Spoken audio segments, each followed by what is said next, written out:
Good evening, Colorado and the Rocky Mountain Mile High region. What is up? Cecil Lammey, Denver Sports Tonight.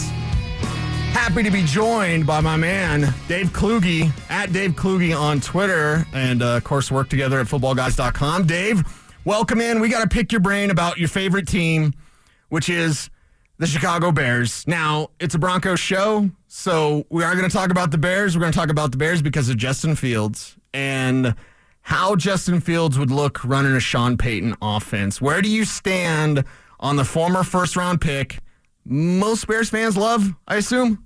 I do love Justin Fields, and I think that he's a great quarterback, but I would have some concerns about him being with Sean Payton. You know, so much of that offense is predicated on timing, and that's what we saw Russell Wilson struggle with a little bit last year. Justin Fields can do the same thing Russell Wilson can do outside of the structure of the offense, but can he hit those timing routes? That is what would concern me a little bit. I think he's a great talent.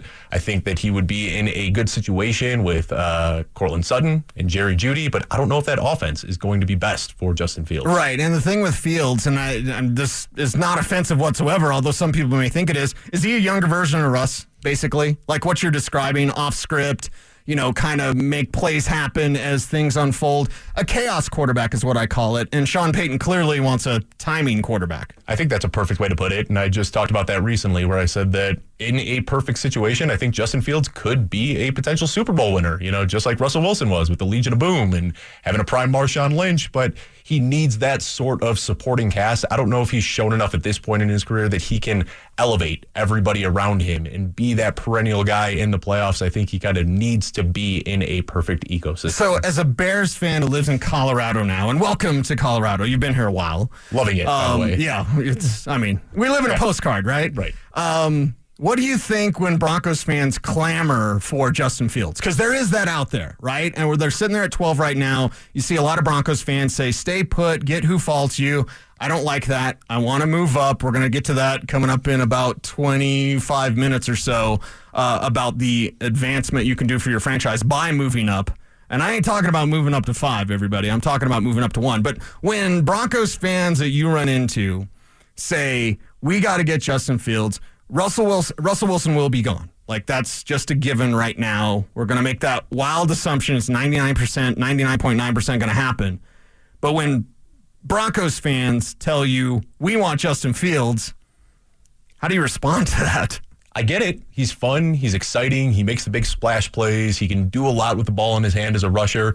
But I think that looking at the available free agents, there might even be some better options. I don't know if Kirk Cousins is going to leave Minnesota. Sounds like he might take a team-friendly deal to stay there. But I think Kirk Cousins would be great in a Sean Payton offense. Even Ryan Tannehill, if he can hit free agency, might be a better option. So I'd say I understand it.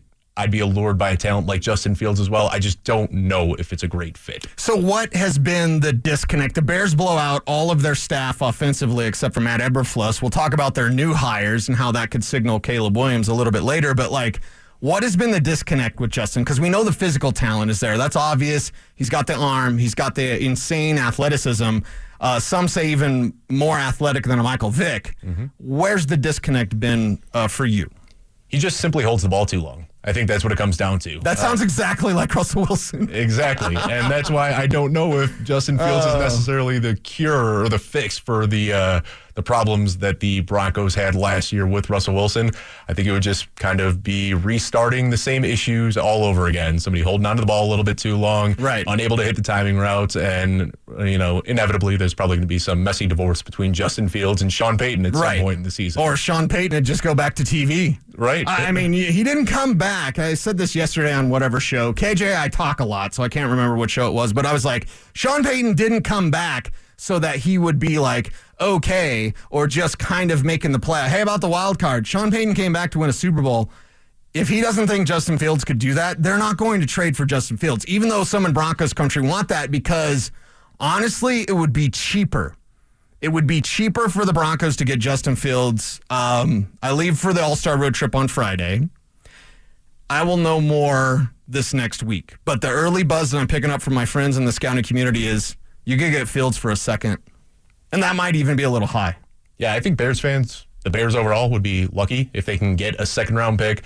I saw some people saying that he could potentially get a first rounder for Justin Fields. I don't think that's going to happen. My fear is that there isn't much of a market at all for Justin Fields, and they end up having to settle for a third. I mean, at the end of the day, they drafted this guy in the first round, and 3 years of kind of lackluster performance with some flashes here and there, but his rookie contract is almost up. So if they trade for Justin Fields, right after that comes a big payday. So I think a second-round pick would make the most sense.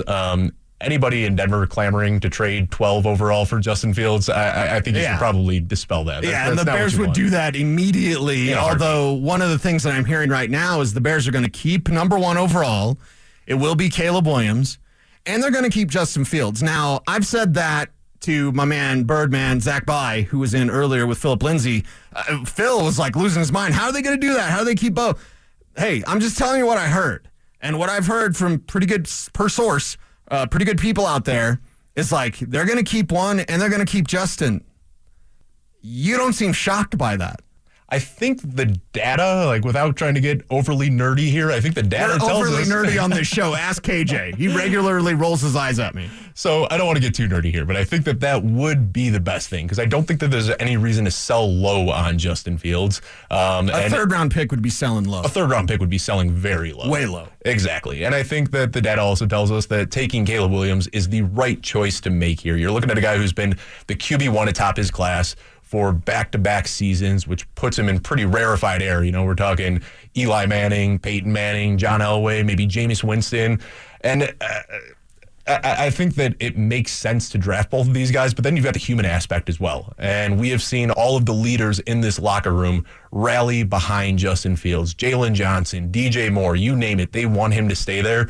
So if you go into any sort of quarterback battle in this season, it's going to be really easy to tear the locker room apart. So I think if they do make that choice to draft Caleb Williams number 1 overall, as great as it would be to have Justin Fields as QB2 on the team, I just don't think that makes sense emotionally. All right. And there's people out there that I talk in this league that think the Bears are trying to have a poker face, right? Like, what else are they going to say?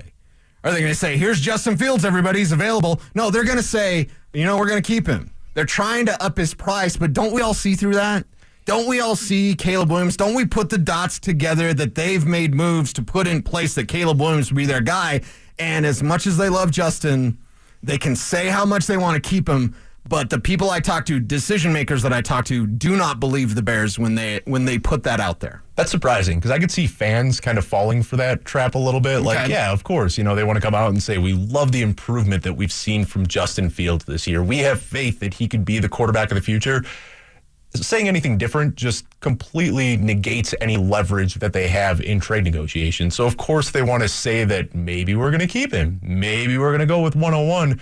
But I'm surprised because I think the decision makers, the GMs, the executives around the league would see through that. But apparently not. Yeah, apparently not. We'll see what happens with Justin Fields and how that impacts what the Denver Broncos do. It is Denver Sports Tonight. Cecil Lammey, got my buddy Dave Kluge here as well. You can follow him on Twitter at Dave Kluge. We work together at footballguys.com. And I just look at this situation for the Broncos. It's like you have to address that this offseason. The dead cap with Russell Wilson is too much. Now, you and I haven't talked much about what you thought of Russ. You've probably heard what I thought of Russ. It's probably not real good. May not be worth repeating, but he's not a fit for Sean Payton. And at the end of the day, the dirty secret in this league is it's fit. If it doesn't fit, it won't work. Regardless of how talented you are, regardless of the history that you have, regardless of, hey, this guy won a Super Bowl. It just didn't look good here. It didn't look good when Hackett let him do anything, and it didn't look good when Payton wanted him to do certain things that he just would not do. Yeah, and Russ still made those big plays, right, outside of the structure of the offense. Right. And Courtland Sutton on these impossible touchdown receptions. Right. We know he can do that, but at the end of the day, this is Sean McVay's team. And I don't think, you know, they kind of had a decision to make. Do we want to stick with Russ and, you know, have a offense that is going to allow him to do these sorts of things, or are we going to let Sean Payton be the guy? And they clearly chose Sean Payton in this scenario. So I think Russ can still be a good quarterback in a different system. Where? That's the question, where he can have guys. Well, everyone says Atlanta, but here's the thing. We don't know who's going to be the coach. Yeah. We thought it was going to be Bill Belichick. He had 1 or 2 meetings with Arthur Blank. And then all of a sudden it goes from Belichick to what they interview like 6 other guys, including Ben Johnson getting a second interview. So if you tell me Belichick and Russell Wilson in Atlanta, I go, okay, Drake London, Kyle Pitts, Tyler Algier, Bijan Robinson, maybe the best back in the league. That sounds pretty cool. Outside of that, where does he fit? I think you could sell just about any quarterback on looking good in Atlanta with the playmakers that they have there. And, I mean, there is a lot of young talent in the league right now, which all of a sudden, this might be one of the first times where we actually have a little bit of a surplus of quarterback talent, where there are going to be some good quarterbacks that are going to be sitting out. But I just can't imagine Russell Wilson not being a starter somewhere. And maybe that's just me with my hindsight blinders on, seeing what he did in Seattle and seeing some of the big plays that he made just recently over the last year in Denver. People say Pittsburgh's a possibility. I could see that. Kenny Pickett's not good, everybody. And it's not going to be Mason Rudolph, right? No, Mason Rudolph's not good either. And I know fans hate when I say this, but it's true. Like, oh, you're a Steelers fan. Like, okay, but Broncos country is my family. I want you guys to be good. I am here to tell you Kenny Pickett is not good. There is no hope for the future with Kenny Pickett. I'm not going to say Russell Wilson sounds like an upgrade, but guess what Russell Wilson is over Kenny Pickett? He's an upgrade.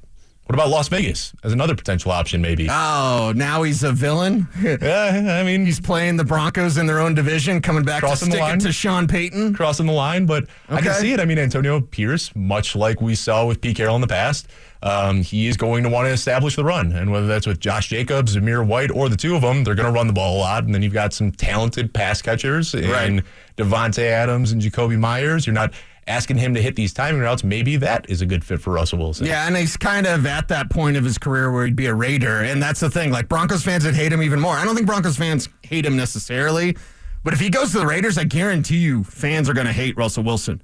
They're going to hate it, and it would be a combination. I think Aiden O'Connell's good enough to move forward with. Maybe not that much further. We'll see what happens to a Will Levis, stuff like that, but it's like, yeah, Russ can – I said it this way. Russ can still be special in moments, but you have to set up those moments. He wants to make stuff happen. He wants to be chaos all the time. It's like, baby, you gotta be precision. And then fourth quarter, Russ, we need that score. Russ, we need that first down. That's when he can be special. I don't know what head coach is really going to like to operate that way, especially if it's a new head coach, even if it was an interim guy like Antonio Pierce. Are we still talking about Russell Wilson, or did we go back to Justin Fields all over again? You know, talking about missing those timing plays and then making the big plays. Yeah, and, it takes a special type of quarterback to be able to make those big plays. But, I mean, like I said, I expect to see him play somewhere. I just don't know where. Mm-hmm. That's a great thing about this offseason. I think we've got Kirk Cousins coming up. And what's the deal with Minnesota? He might take a hometown discount, but he might take off. He might go to wherever. Atlanta's everybody's landing spot. Yeah. But it's like, okay, what does Kirk Cousins get you? Good enough to get you beat in the playoffs. That's what it is. But it's like, okay, he's going to run your system. Coaches like that. We know coaches have egos out there. But it's like, oh, okay, the landing spot, it's not going to be here. I still get fans to this day saying, Russ is going to be here, right? They're going to make it work, right? They're not going to make it work. I would be shocked if they made it work. Right. And you talk about Kirk Cousins. I think that he is just almost assuredly taking that hometown discount. He even talked about, I've made more money than I ever expected to make, and I've been blessed financially. He seems like a guy that just wants to run it back. At this point in his career, I doubt he wants to learn a new offense. But I can't stop thinking, and I know you're a Brock Purdy fan. I'm a Brock Purdy fan as well, but can't stop thinking about what Kirk Cousins could look like in this San Francisco offense. Right, and then he wouldn't have to learn a new offense. Right. The language might be a little bit different from Kevin O'Connell, but it's all the Shanahan tree. It really grinds my gears, Dave, if I may take a moment and rant. When people keep talking about the Sean McVay tree, I'm like, that's a Shanahan tree. Yes. Sean McVay was on the staff with Mike McDaniel, with Kyle Shanahan, when Mike Shanahan was with Washington years ago. That's a Shanahan tree. So Cousins could take over that. And now I think Bobby Slowick interviewed a couple of places. One of them was Atlanta. But like, there's all these places where it's like now the Shanahan influence has grown around the league. If you're Cousins, you might have the option of going somewhere and not having to learn that new system. If he came here, people have asked, would Kirk Cousins come here with Sean Payton? I think it would fit. I think it would work. But would Kirk want to be coached in the way that Sean Payton's going to coach you? He's going to coach you hard. Yeah. That Sean Payton tree is starting to look, the Shanahan tree is starting to look like a banyan tree, where it just spreads out and just plants its roots everywhere. Right. Once you've learned that offense, you can go to about half the teams in the NFL at this point and play in a similar offense. Yeah, we were talking San Francisco. Yeah, San Francisco would be a fine spot. And honestly, a guy that's a free agent, Sam Darnold. I believe that Sam Darnold, and I was told this, so I partly believe it, and I partly was told this, the best pure passer that Kyle's ever had is Sam Darnold. Yeah. As everything that Brock Purdy is doing. And I spent an hour talking to Brock Purdy at the Shrine game. He thought he was done. Mm-hmm. He thought it was over. Like, I'm done here after the Shrine game thing. And he wasn't done. But everything that Brock Purdy's doing, Sam Darnold could be doing. So are we having the Brock Purdy discussion now as to whether, I mean, this is a team that's still alive in the playoffs. Yeah, right? yeah. We're talking this is a about team that could win the Super Bowl. That we're talking about maybe switching quarterbacks this year, but I don't think it's a crazy conversation. Especially if that switch for them is to Kirk Cousins, which then goes, okay, Sam Darnold is going to be an unrestricted free agent. If you get Cousins and you have Purdy, you're not keeping him. So then Darnold, and John Elway doesn't have anything to do with the Broncos anymore, but John Elway loves Sam Darnold coming out of college. So it's like, okay, is that something... You got to get something better than Jarrett Stidham. You got to get something better than Russell Wilson. And yeah, it may seem weird, but Sam Darnold could be better than Russell Wilson. Yeah, and we're talking about Sam Darnold potentially being the Broncos quarterback next year. Mm-hmm. I mean, how quickly things change from thinking Russ is the guy for the next 5 years to maybe Justin. But, I think that Sam Darnold is a guy who can hit those timing routes. And we talk about, not wanting to replicate the same issues and mistakes made with Russell Wilson last year. I think Sam Darnold is kind of the opposite end of the spectrum where he can hit the timing routes, and he does have the big arm to hit the shots downfield as well. I hadn't really thought about that one much, Cecil, but Sam Darnold in Denver, not as crazy as it sounds. Not as crazy as, and not as bad as it sounds. I know Broncos fans are losing their mind right now. Don't even look at the text line. RamosLaw.com text line is 303-713-1043. I'm sure we're getting hammered on the text line because I can't imagine fans being happy about that. But like the Justin Fields thing may happen. I believe the Broncos are exploring Justin Fields, but it's just not a good fit. And when it's not a good fit, I don't want Justin Fields to fail. I've always been on the side of Justin Fields. The Dan Orlovsky thing, I've called him out publicly. Even some of his friends have reached out to me and said, like, don't say that about Dan. No, that was terrible for Dan Orlovsky to say that about Justin Fields without even double checking. You know what I did when I heard that? Oh, he uses his epilepsy to stay out of practice. You know what I did? I picked up the phone. I called his coaches. I called his teammates, including guys, Baron Browning, Jonathan Cooper. Might want to know them because they're good Broncos, real great Broncos. Like, you know what they said? Dude, stand up. I'd take a bullet for that guy. They love him. They love him. So when Dan Orlovsky ran with that report, it made me, one, immediately hate Dan Orlovsky and, hoodies with sport jackets. I hate that look because that's Orlovsky look. And I also was like immediately a supporter of Justin Fields. Could the Broncos have taken him and not Pat Surtain? That's a different conversation. But it's like, I don't want Fields to go somewhere else and have it fail. And then people say, oh, see, he's a bust. He almost seems like the type of guy you want to root for. Now, the NFL's brutal, so maybe I shouldn't be this way. But, yeah, I don't want him to come here and fail because people aren't going to point the finger at Sean Payton. They're going to point it at Justin Fields. And they're looking at a reason to do that. And, Justin Fields having to learn what next year most likely is going to be his third offense in 4 years.